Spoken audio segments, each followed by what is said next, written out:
like that. I'm gonna come interview, and I want to hear that in a minute.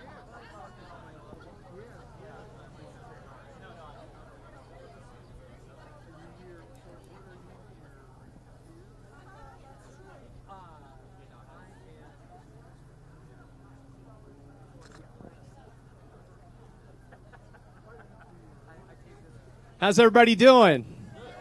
I see those tax cut now signs. I'm Stephen Pollock. There you go. I'm Stephen Pollock. I'm with the taxcutnow.com tour bus, and we are sweeping across the nation this week. As we mentioned, we started this morning in Oklahoma City. We're here in Tulsa, and we've got a beautiful day and a beautiful turnout. Glad everybody can make it out and join us.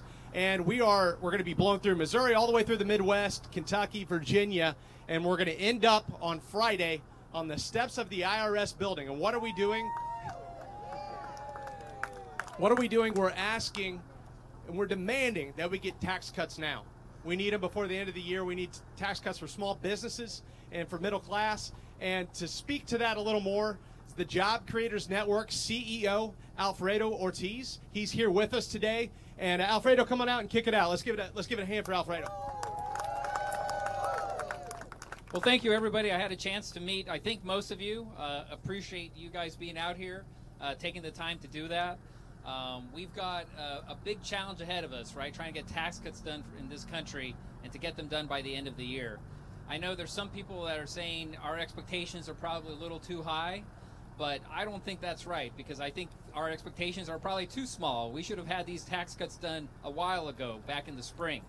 And the one thing we're saying is that we're not going to allow Congress to slip by this year and not have a legislative win on taxes. Let me talk to you about small businesses in particular, because that's what we're really shooting for. There are 85 million people, Americans, hardworking Americans in this country, that are dependent on the success of small business. About 29 million small business owners and about 56 million employees of those small business owners. 85 million people. And unfortunately, they are the ones that have the least resources in many cases to be able to fight these fights.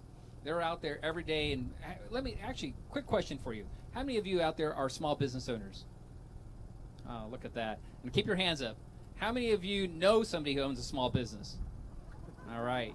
And how many of you, I think there's probably 3 people left here. How many of you have shopped at a small business? All right, so every single one of you here has touched a small business in some way, shape, or form. You either own one, you know somebody who owns one, an uncle, a friend, a relative, or you've shopped at one. So you know that they're the backbone of our economy, they're the backbone of our communities, and unfortunately they don't have the ability to fight these fights the way our larger corporations do. And look, I'm not saying that we're not against broader corporate tax reform. We want broader, oh, here comes the geese. Look, they're even in it. This is kind of our flyby. It's our version. So perfect timing. Fortunately, nobody got hit. But no, when you think about it, there's an amazing opportunity to really be able to support our small business owners out there, like I said, and they don't have the ability to fight this fight. What we want to do is be able to have these tax cuts done for our small business owners so that they can reinvest back in their businesses. When you think back to like the little leagues, the soccer leagues, think about those fields. Who actually have those signs on the boards who are supporting those local businesses? It's the small business owners. And again, they are the community, they are the backbone of our communities. And what does small business tax relief actually mean for our small businesses and actually for us as a country? It means hiring more employees. It means raising employee wages. It means opening new locations. And most importantly, it's reinvesting in our local economies. The economy here of Tulsa, of the state of Oklahoma, of every single state and every single community in this country, they are dependent on that, on those small businesses. Again, 2/3 of new job growth, in case you guys aren't aware of this, 2/3 of new job growth is in the hands of small business owners. And if we're talking 4 or 5+% growth, which President Trump says he can get, and we believe he can get it, right? Yes. Exactly. And how are they going to do it?